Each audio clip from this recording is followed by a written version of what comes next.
Welcome back to the Menopause Method. My name is Cam Allen, and this podcast is all about cutting through the noise that we are bombarded with day in and day out about menopause in our bodies. And thanks for being here. If you're new to the podcast and you love it, make sure you leave a 5-star review. It helps us reach more women, and that is the entire purpose of this. Okay, today's topic is we're going to talk about building your physical foundation in menopause. We're going to talk about your body. And we're going to approach this in 3 points of view. Obviously, nutrition, strength training, and movement. So, those are the 3 ways we're going to talk about our physical body in menopause. But I also want you to realize that I believe that true health comes in all forms: your mind, your body, and your spirit.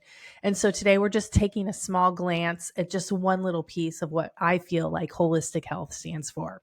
In fact, next week, I want you to join us when we're going to talk about how true balance comes when we connect to what's beyond ourselves, understanding our motivation in life, our purpose, our why, connecting to something greater than ourselves. So come back next week for that.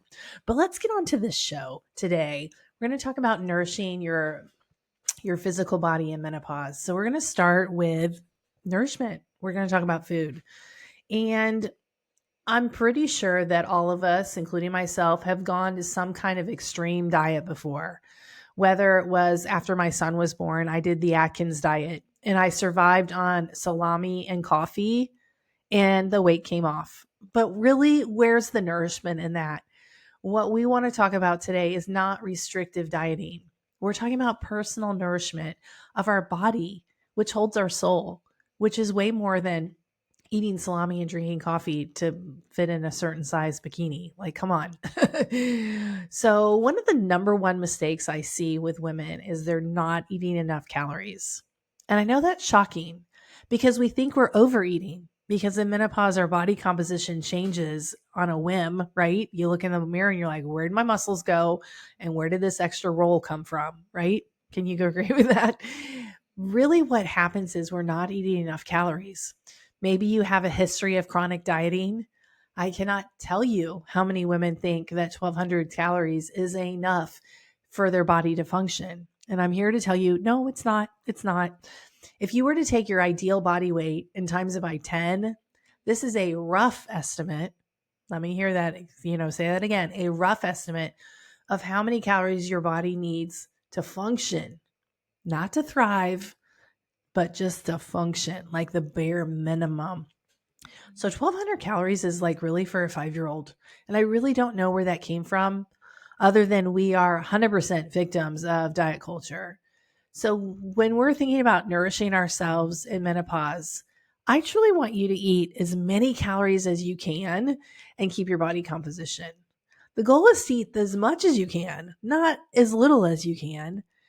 We want foods that support our activity, our levels of hormones, and our energy levels. That's what we want.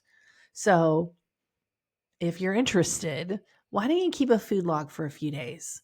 Why don't you really be brutally honest with how much your food you're eating and send me an email because I bet you're eating not enough calories. That's my yes for you.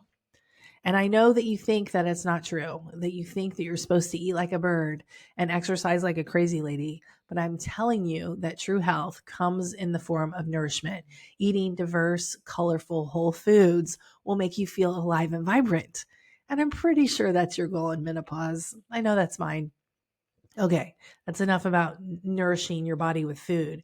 Let's talk about strength training because strength training is not just about looking good. Yes, it is nice to look in the mirror and say, oh, look at those muscles and feel good about your body. You deserve to feel good about your body. But strength training is really about building resilience and increasing your energy and your overall vitality. That's what it really comes down to. We know that having muscle on your frame is an indicator of longevity. It helps you control your blood sugar. Working out helps with heart disease, which is the number one killer of women.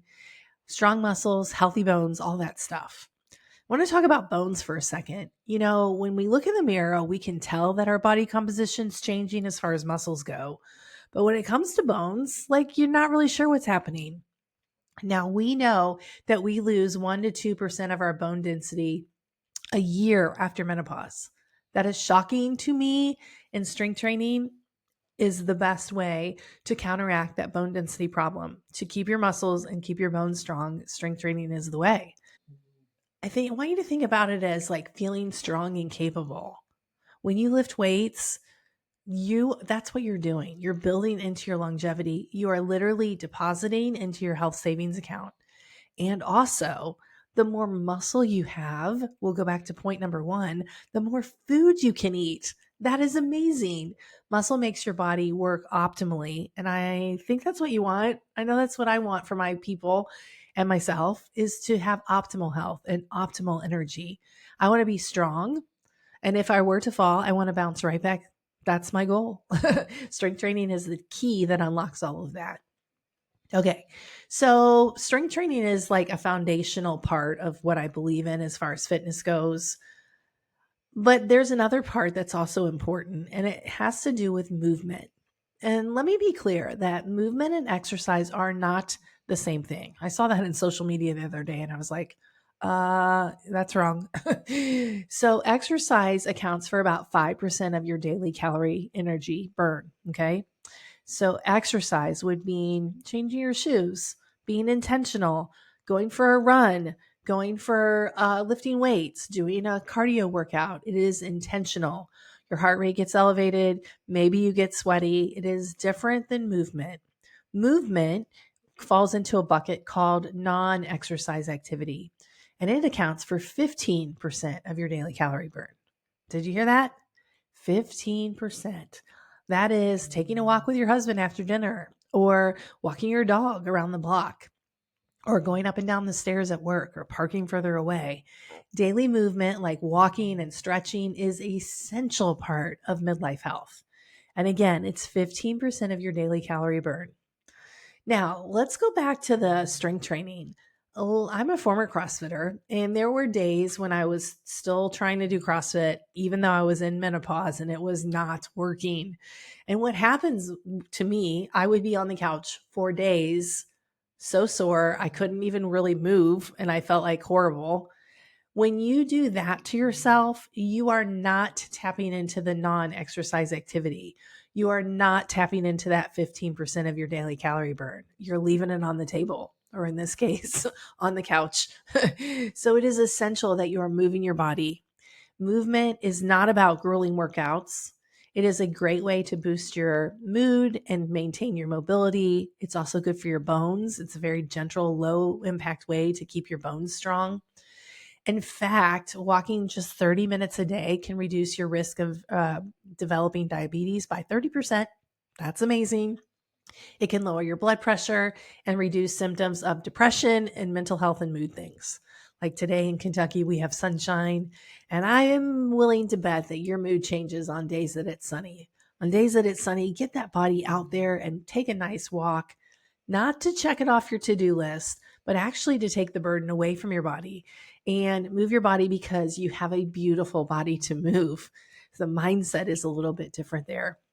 Okay, so we're going to eat more food.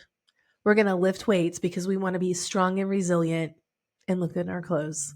And then we're going to walk and move and do things like that because we know it's a huge calorie burner. Okay, next week we're going to talk about how to connect beyond yourself. So today was about your body. And again, my view of holistic health is your mind, body, and your soul. So tune in next week and we're going to talk about connecting to your purpose in midlife, like what lights you up. Okay, again, thanks for being here on the Menopause Method, and I'll see you next week.